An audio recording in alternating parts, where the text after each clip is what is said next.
Ladies and gentlemen, welcome to the graduation of the F. Edward Hebert School of Medicine's class of 1987.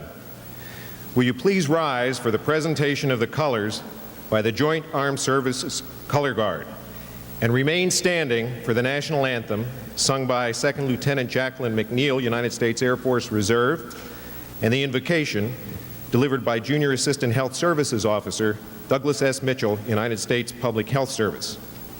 Please rise. Advance the colors.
Oh, say, can you see by the dawn's early light what so proudly we hailed at the twilight's last gleaming, whose broad stripes and bright stars through the perilous fight o'er the ramparts we watched were so gallantly streaming, and the rockets red glare, the bombs bursting in air, give proof through the night that our flag was still there.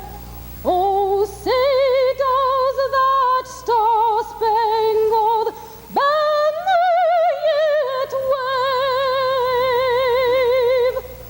o'er the land of the free and the home of the brave?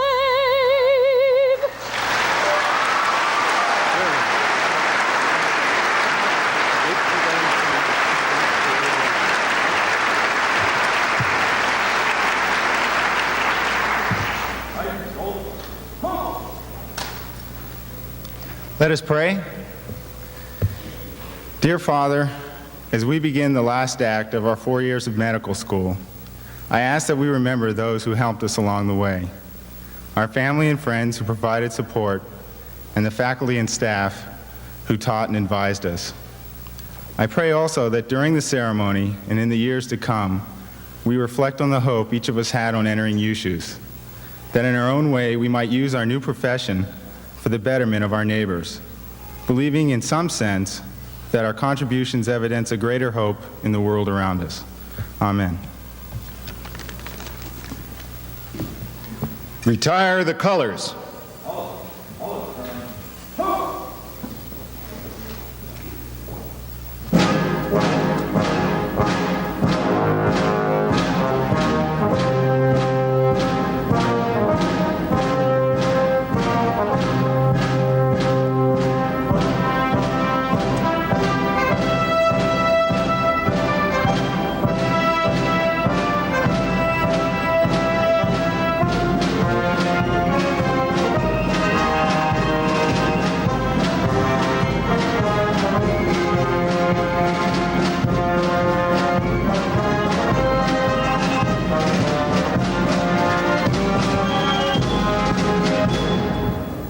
Please be seated. Ladies and gentlemen, the Honorable Caspar W. Weinberger, Secretary of Defense.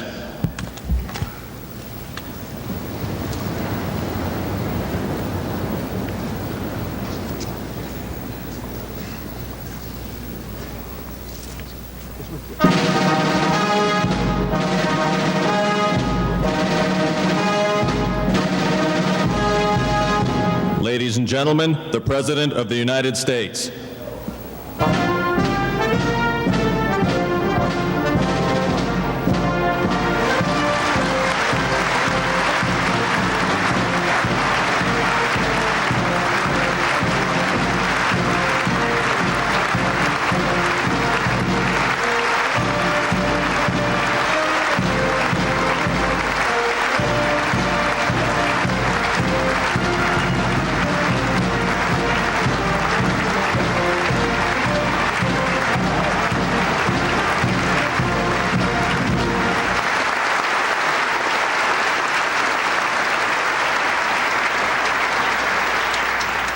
Ladies and gentlemen, please be seated.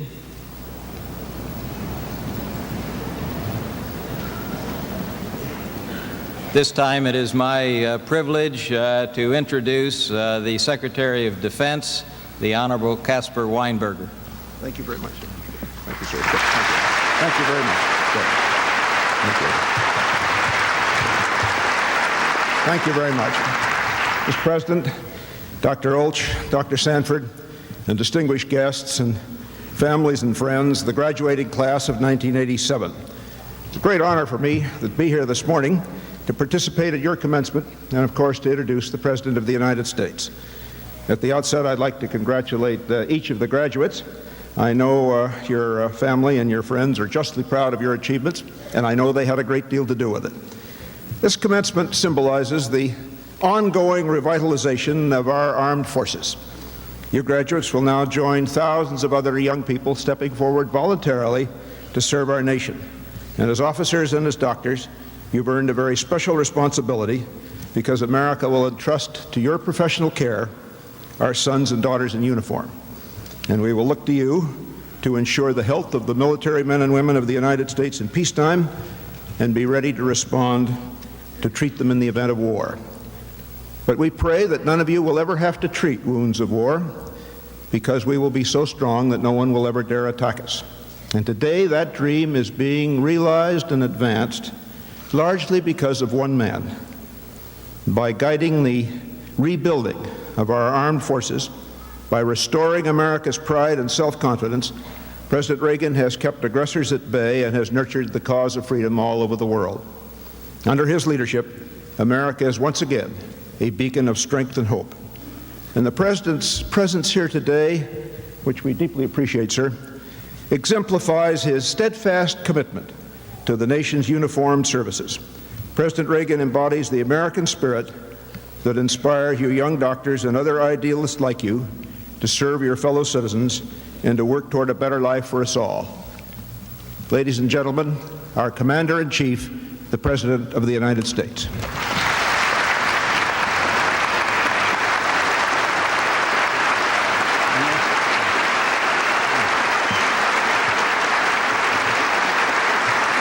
Thank you.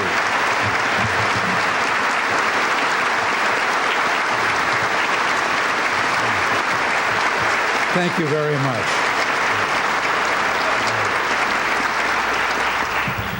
Thank you all very much. And Secretary Weinberger, and Chairman Olch, Dean Sanford, members of the graduating class, ladies and gentlemen. I must tell you before I start how relieved I was when Dean Sanford told me that I was going to walk on after the procession. I thought that I was going to come in with the dean, and with his reputation, I'd been afraid that the good news was that we might perch on the backstage rafters and rappellion, and the bad news that we'd jump from 10,000 feet. But it's a pleasure to be here to welcome you, the graduates of the West Point, Annapolis, and Colorado Springs for physicians, into your new profession as military and public health service doctors. You know, I hope you won't mind if I pause for a minute, but that reminds me of something. At my age, everything reminds you of something. People will be calling you doctor. There are all kinds of doctors. I'm even one kind of doctor. Last week, down at Tuskegee University at the commencement there, I was awarded an honorary degree. I am a doctor of laws now. And I told them at that time that they had compounded a sense of guilt I had nursed for some 55 years, because I always was suspicious that the first degree I got when I graduated from college was honorary.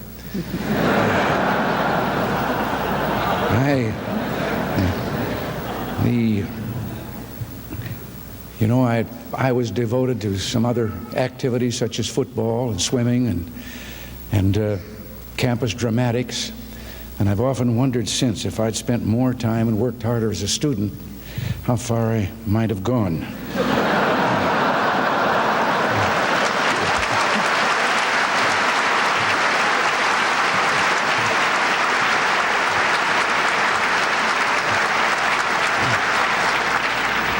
But seriously, there's no doubt about what you, with your hard work, have accomplished.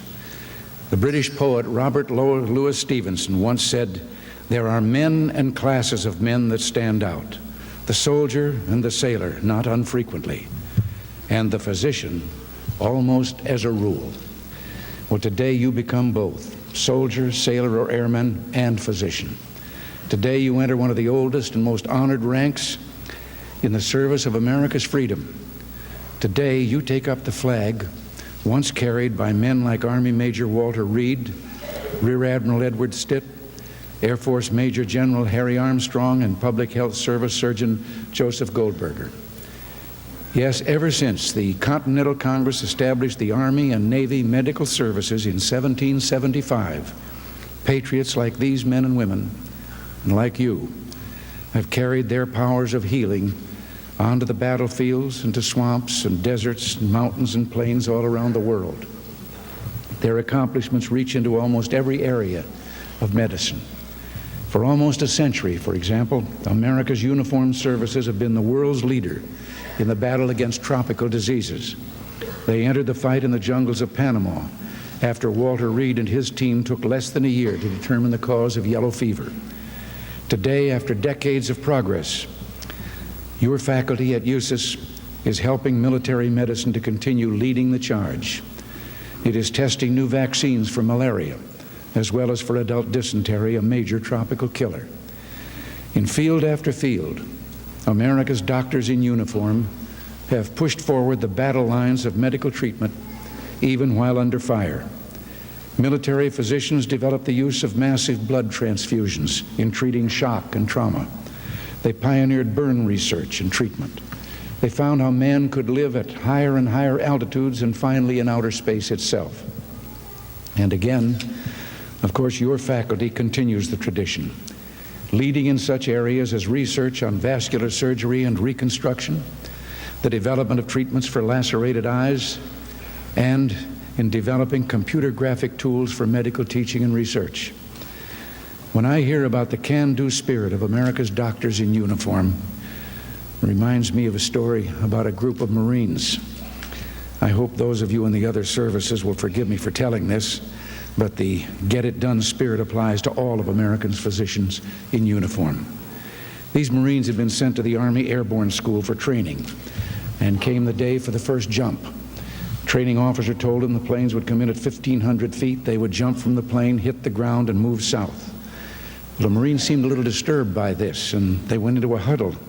Then one of them, as a spokesman for the group, went to the officer and asked, couldn't the plane come in at 500 feet instead of 1,500? And the officer explained that if they took the plane in too low, it wouldn't give them time for the parachutes to open. And he said, "Oh, you mean we're wearing parachutes?"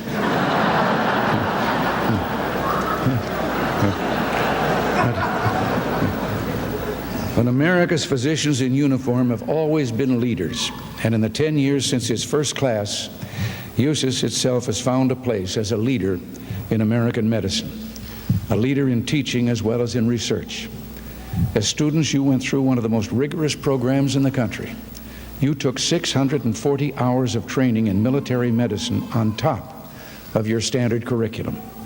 You prepared yourselves to treat patients anywhere in the world, under any circumstance, because yours is the only medical school in America that trains physicians to be ready for duty on the bottom of the ocean or on the surface of the moon and any place in between. Recently, the noted Houston surgeon, Dr. Ken Maddox, echoed the medical community's growing esteem when he said, "In picking interns and residents, give me a USUS student any day." Yes, today, USUS is the kind of school that Congressman F. Edward Hebert had in mind during his 25-year crusade to establish a military university for medicine. It's helping our military become, in medicine as in so many areas, the best it's ever been. You know, among the most gratifying parts of my job is visiting our Army, Navy, and Air Force bases around the world. Time and again, I've been told that our young recruits are the best we've ever had, the best educated, the most dedicated, and I've seen it for myself.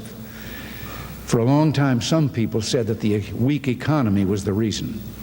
But then we began on what is now 54 months of economic expansion, along the way creating over 13,600,000 jobs and still counting.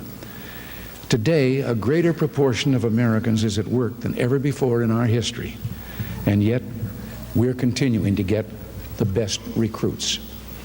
A new burst of quality. That's what I've heard about USUS applicants too. USUS has also always selected outstanding classes from that first class of 32 over a decade ago to this year's entering class of 163. But I understand that the quality of the total pool of applicants from which the classes are chosen shot up 6 years ago, just as the quality of all those who wanted to enter the military did. And again, when you ask why, the answer has come back more or less the same. It has something to do with patriotism, service. It's again a proud thing to wear the uniforms of the United States. It's again a noble thing to serve in the cause of freedom and the defense of liberty around the world. There's some who say we've been in a period of me the last 6 years. Well, I say they should go to any American military base in the world, or they should come here today. They should meet you, America's young patriots. You're the best we've ever had. You carry on a more than 200-year-old tradition of service, and you carry it as proudly today as it has ever been carried. And that goes for your faculty as well. USUS has more than 1,500 faculty members, most of them affiliated with other schools or institutions, but who donate their time to USUS, donate it because that's a way to serve our country. A quarter century ago, Douglas MacArthur gave his farewell address to the long gray line, the cadets of West Point. He stood in the vast hall of the academy below the balcony they call the poop deck, and spoke about the soul, not just of the Army, but of all the services that you now enter. The long gray line, he said, has never failed us. Were you to do so, 1 million ghosts in olive drab, in brown khaki, in blue and gray, would rise from their white crosses thundering those magic words, duty, honor, country. Duty, honor, country, the motto of West Point. And like the men and women of West Point and of all of our military institutions, our physicians in uniform have never failed us. They've been ready when called, ready for hardship and sacrifice, for adventure and exploration, ready to extend the hand of compassion and healing care, ready if called to give the last full measure of their devotion. And you now join that company. You now enter the service of your country in one of the world's most honored professions, that of physician. And so, as your Commander-in-Chief, I say to you today, on behalf of a grateful country, good luck, congratulations, Godspeed, thank you, and God bless you.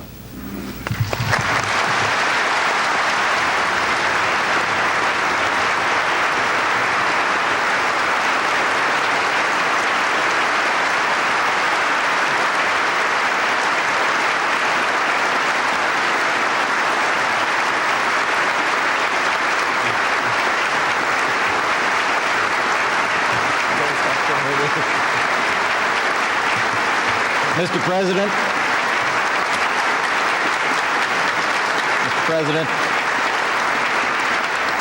on behalf of the students, their families, the faculty, it's my privilege to present you with this memento on this occasion.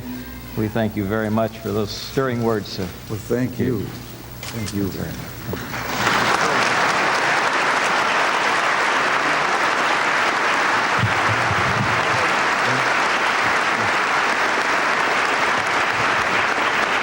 Please be seated.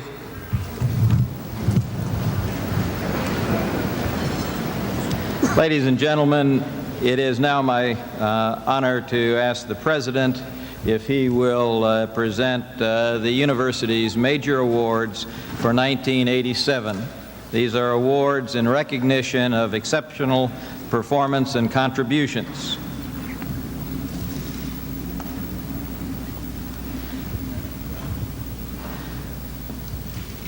The first award is the Board of Regents Award, which is the highest honor a graduating senior can receive and is presented to Ensign James Donald Bridges. Ensign Bridges.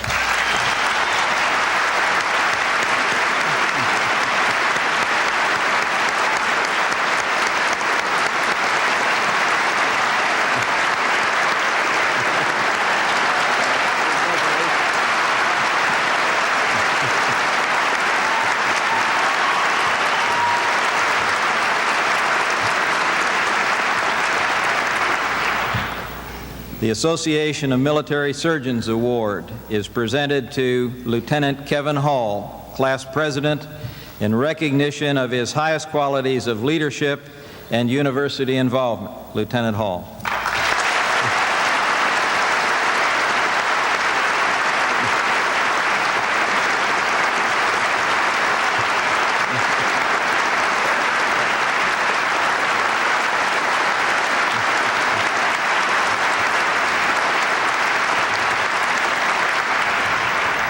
There are two faculty awards, one for a uniform faculty member and one for a civilian faculty member. The William P. Clements Jr. Award is presented annually to the uniform faculty member chosen by students as their best teacher. This year's recipient is Captain Alton Lightsey of the Department of Pediatrics. Captain Lightsey.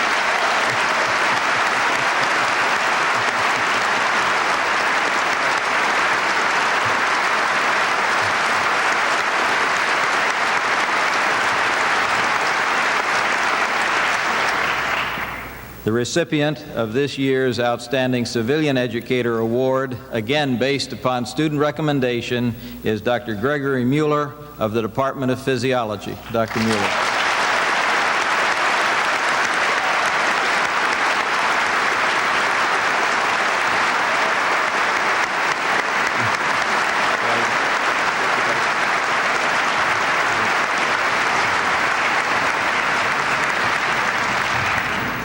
Ladies and gentlemen, at this time, the President and the Secretary must depart. The President to make his regular live Saturday broadcast to the nation. And again, Mr. President, we thank you very, very much for joining us on this occasion. You have made it for all of us, in particular the class and the families.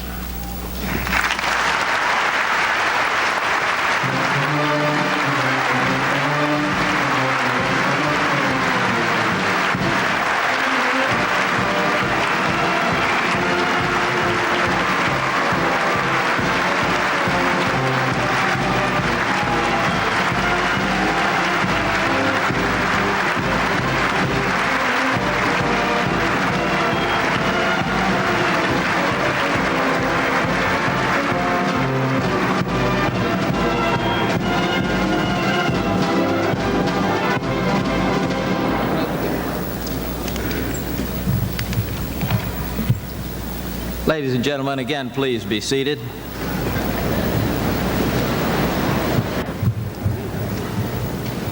Mr. Chairman, on behalf of the faculty of the F. Edward Hebert School of Medicine, I recommend to you that the degree of Doctor of Medicine be conferred upon 155 members of the 1987 graduating class. Will the candidates please rise?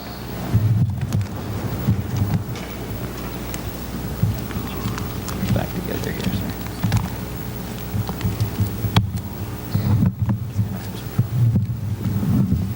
sir. By virtue of the authority vested in the Board of Regents by the Congress of the United States, and upon a recommendation of the faculty and dean, I hereby confer the degree of Doctor of Medicine with its attendant privileges and responsibilities. Graduate.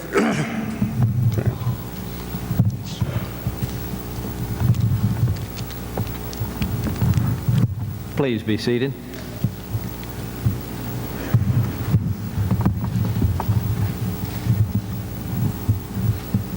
We will now proceed with the awarding of the degrees. If the graduates will move forward, please.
Diane Susan Ackerman, also honored by her selection as recipient of this year's U.S. Public Health Service Surgeon General's Award.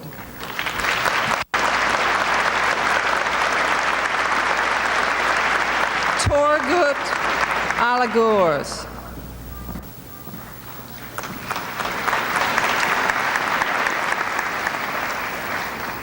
Frank J. Archer.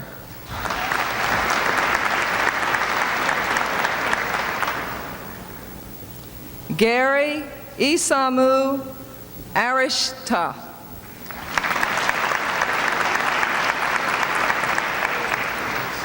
Kenneth Scott Azaro.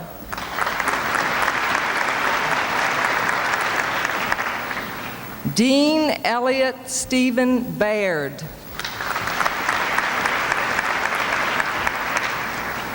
Gregory Adam Barber.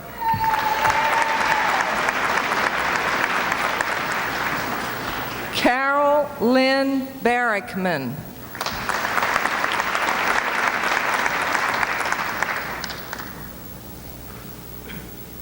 James A. Barker.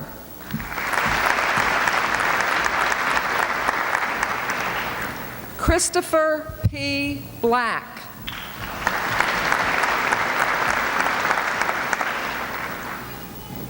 Howard Paul Blunt III.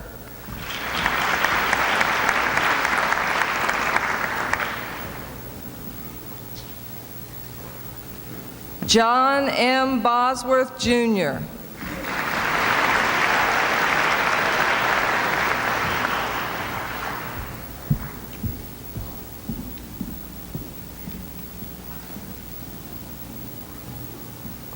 John Douglas Boyer.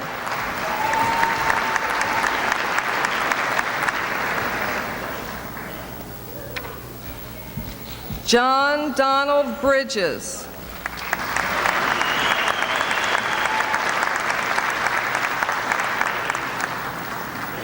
James Philip Brown.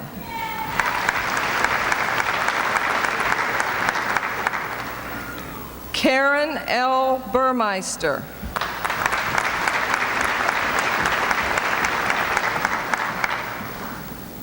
Stephen Lee Case.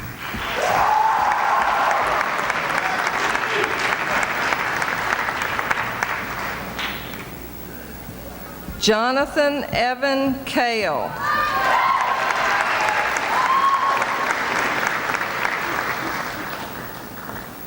Robert J. Chastanay.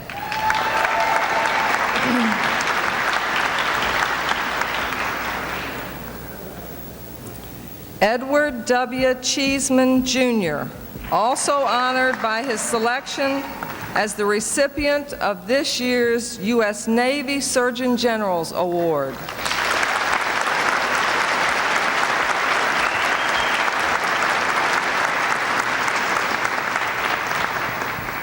John Thomas Columbus.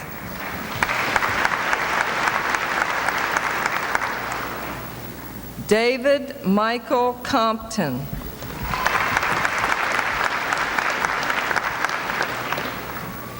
Joseph Allen Cook.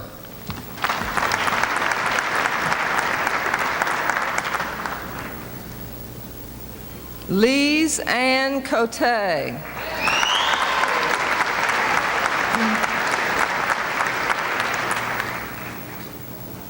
Brian Joseph Crisp.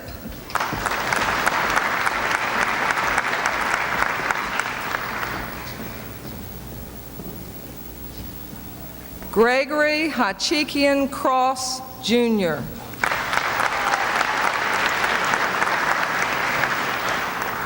Theodore John Cunningham.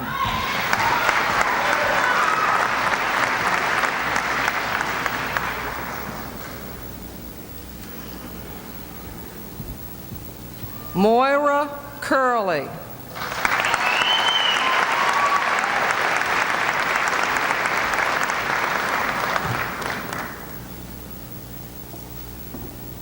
William Barry Davis.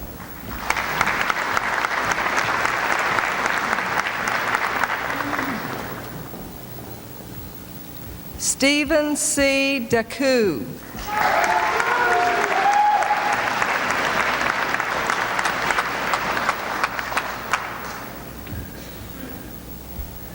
Carol Jude Diebold.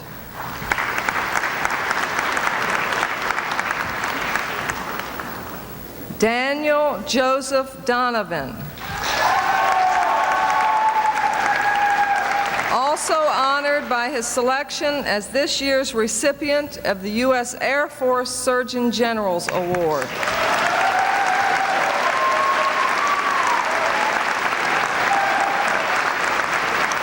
Paul Joseph Doherty.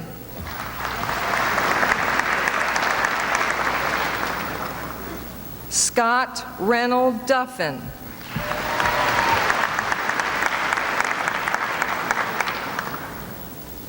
Russell D. Dumeyer.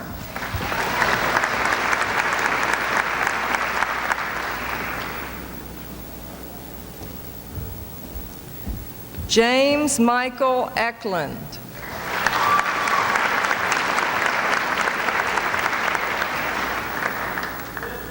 Kenneth J. Fatman, Jr.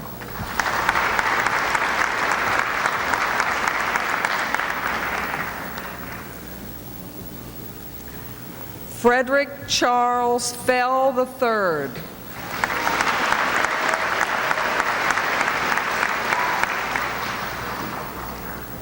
James Robert Fickey.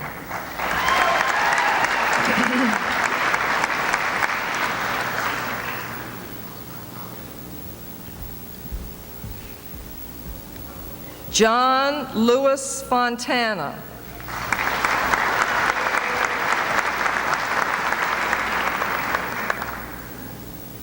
Charles Dean Fowler, Jr.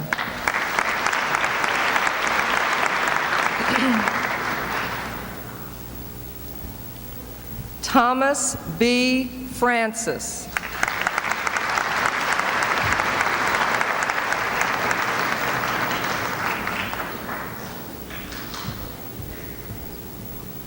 Clifford Barry Freeling.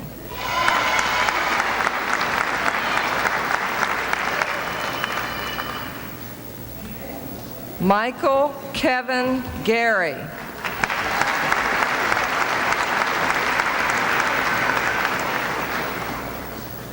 Daniel Creston Garner.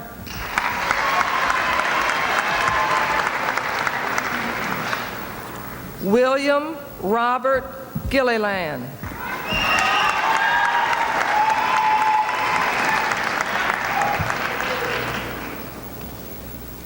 Andrew Charles Gelstein.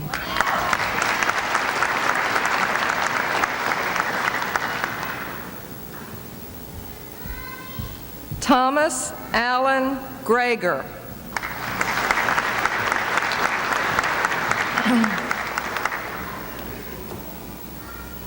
Tamara Mislowski Grigsby.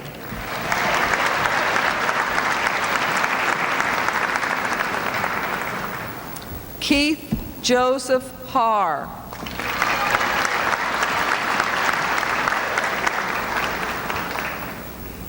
Kevin A. Hall.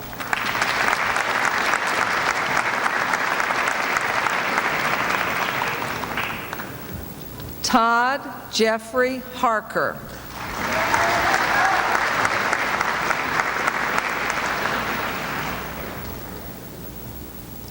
Kenneth Connors Harris.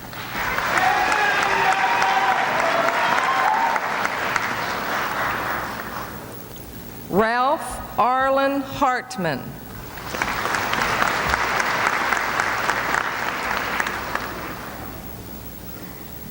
Richard Peter Headland.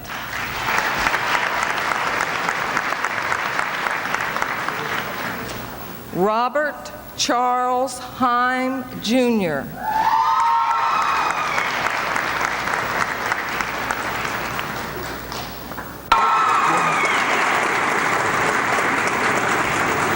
Byron Claude Hepburn.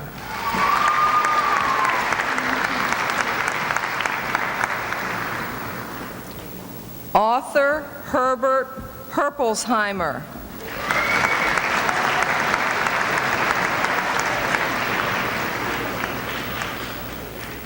David Paul Hoshield.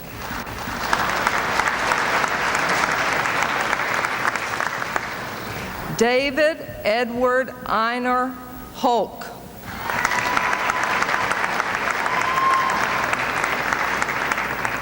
Dallas William Homas.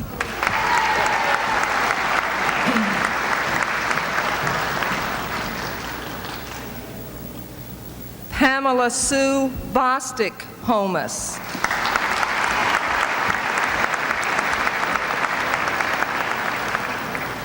Daniel Cooper Hood.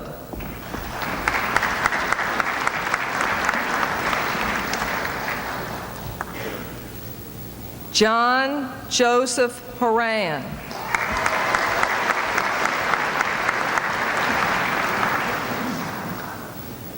David Wood Huff.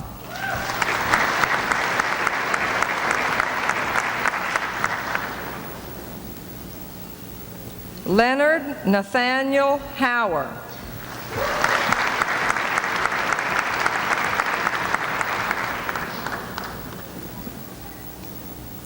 James S. Hugh.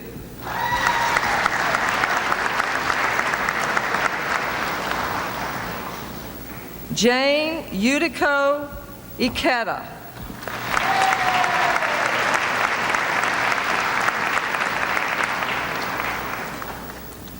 Nadine Susan Ives.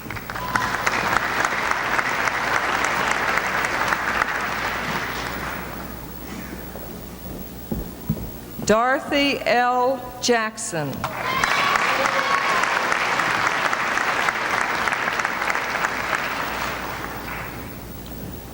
Author Melvin James.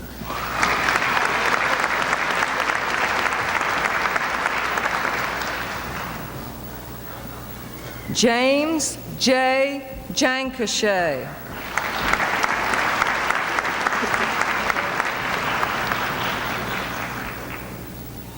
Timothy Tingy Jex.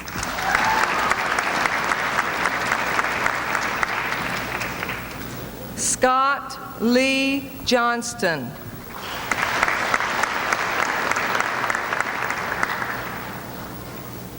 Ralph Croker Jones, Jr.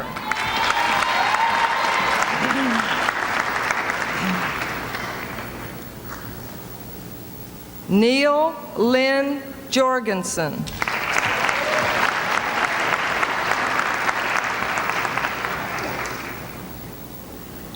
Barbara Joslow.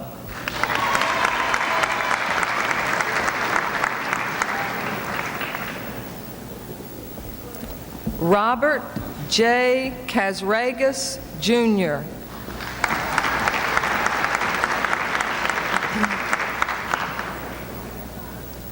Lynn Margaret Ann Keith.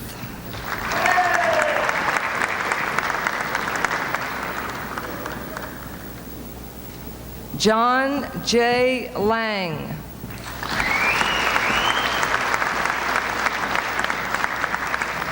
William Leonard Lang.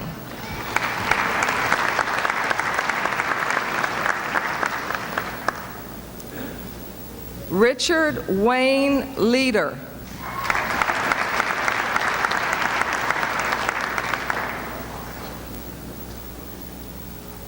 Edward K. Leahy.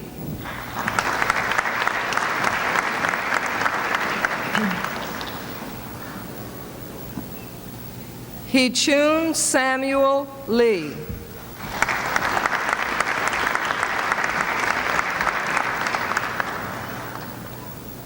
John E. Lindsay, Jr.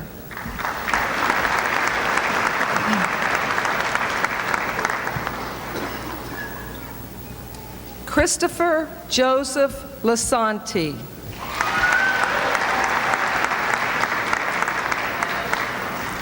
Charles Robert Long.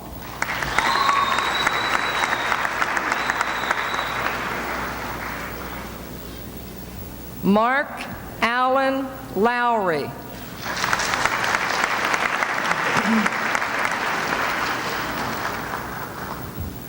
Edward Bruce Lucci.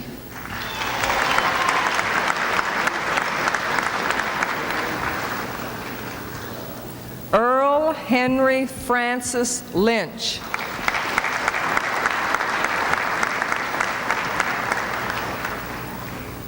Kevin Gerald Mahaffey.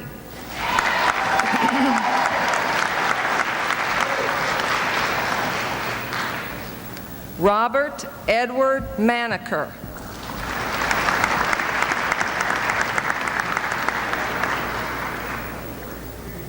Jesus Avellanosa Marquez.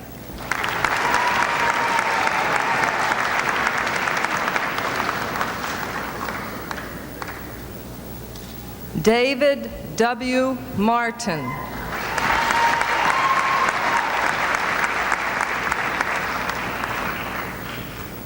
Kurt David McCartney.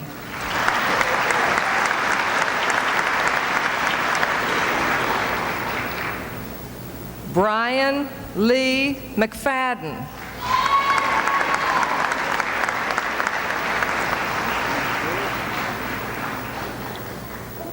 Michael Patrick McGonigal.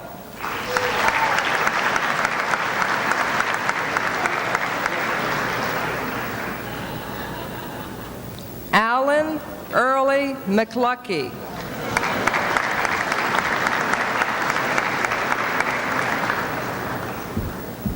Jacqueline Iris McNeil.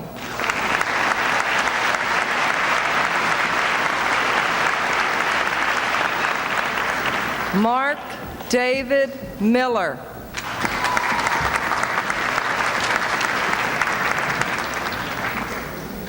Douglas Stewart Mitchell.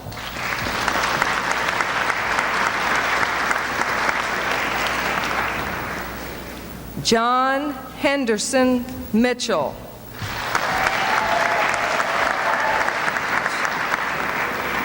William Thomas Monacci.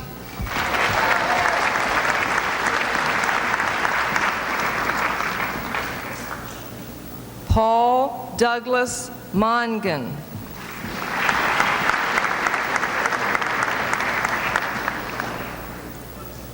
Gretchen Collins Montague.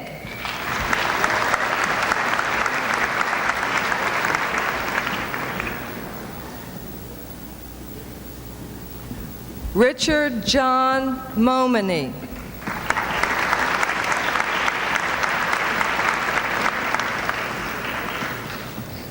Alan Frank Morey.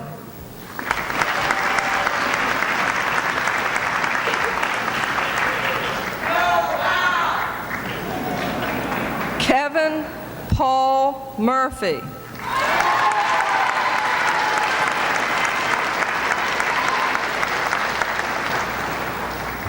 Mark Anthony Myers.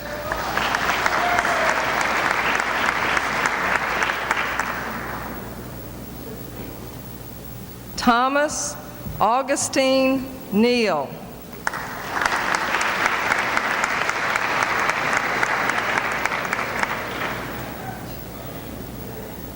Loretta Margaret O'Brien.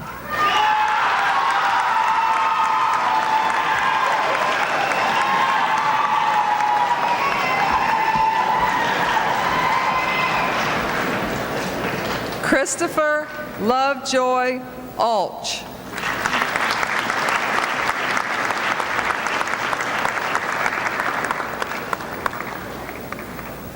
Robert M. Olivieri.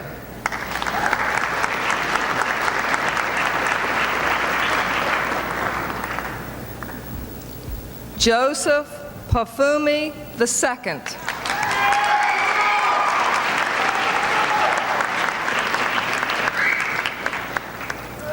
Tremont Vincent Perino.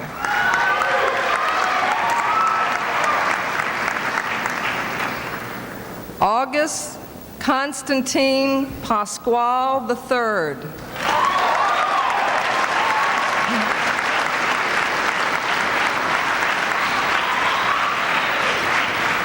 Timothy Lee Pendergrass.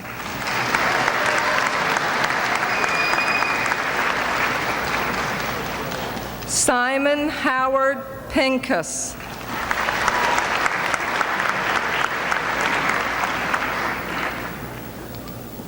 Karen Tracy Pittman.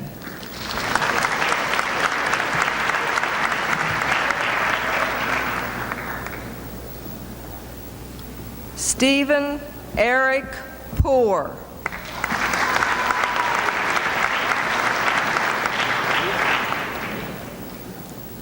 Kyle Boyer Potts.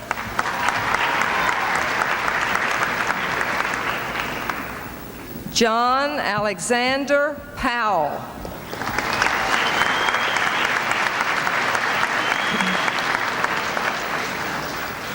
Jeffrey Gilbert Priest.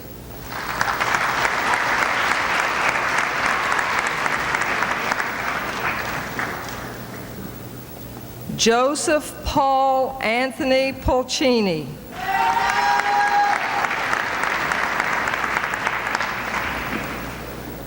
Raymond Manuel Pumarejo.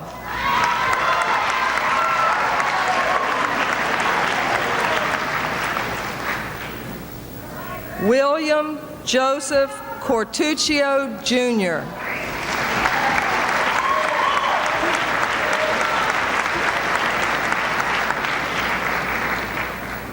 William Brent Reese, also honored by his selection as the recipient of this year's U.S. Army Surgeon General's Award.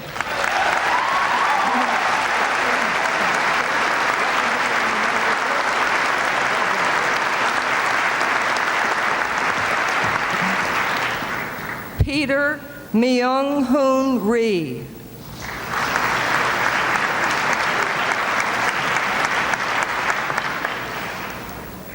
Robert Houston Rice.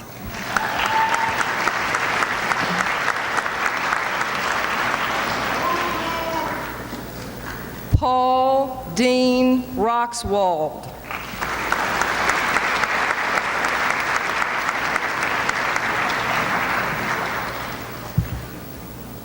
Glenn Douglas Sandberg.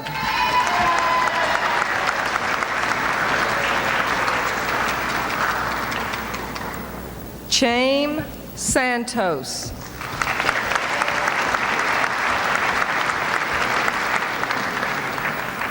Kathy Joan Shurins.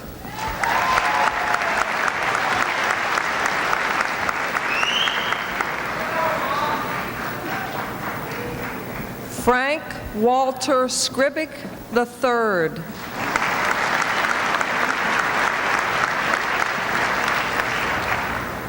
Richard Keith Sharp.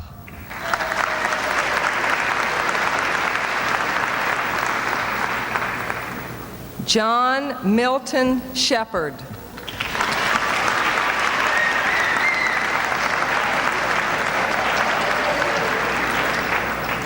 Monty D. Slater.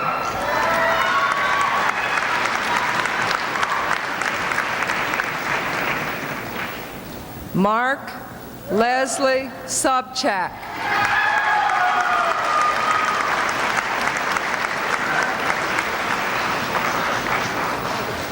Lisa Dawn Summerson.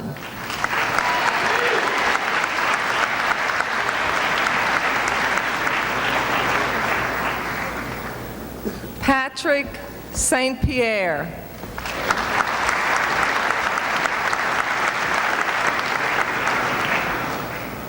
Michael Dean Stamatikos.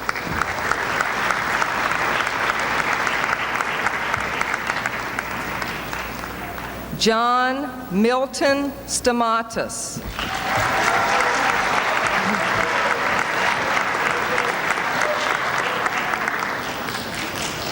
Jennifer Lynn Stanley.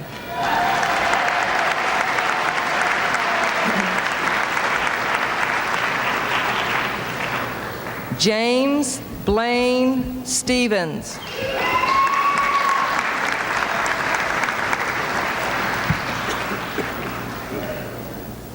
Wayne Keith Sumter.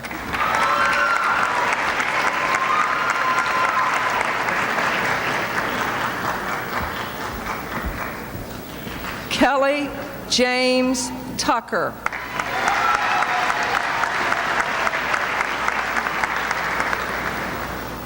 James Eugene Turek.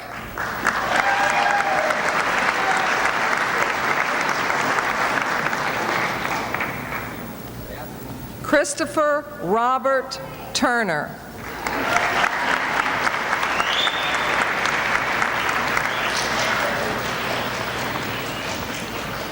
Hung Vu.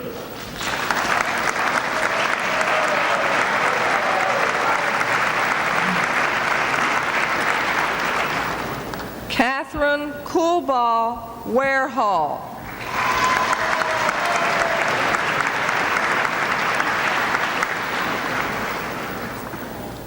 Beverly Frances Wetta.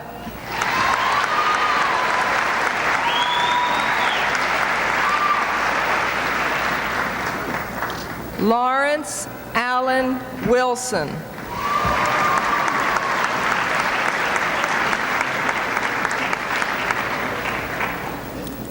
Alan Wong.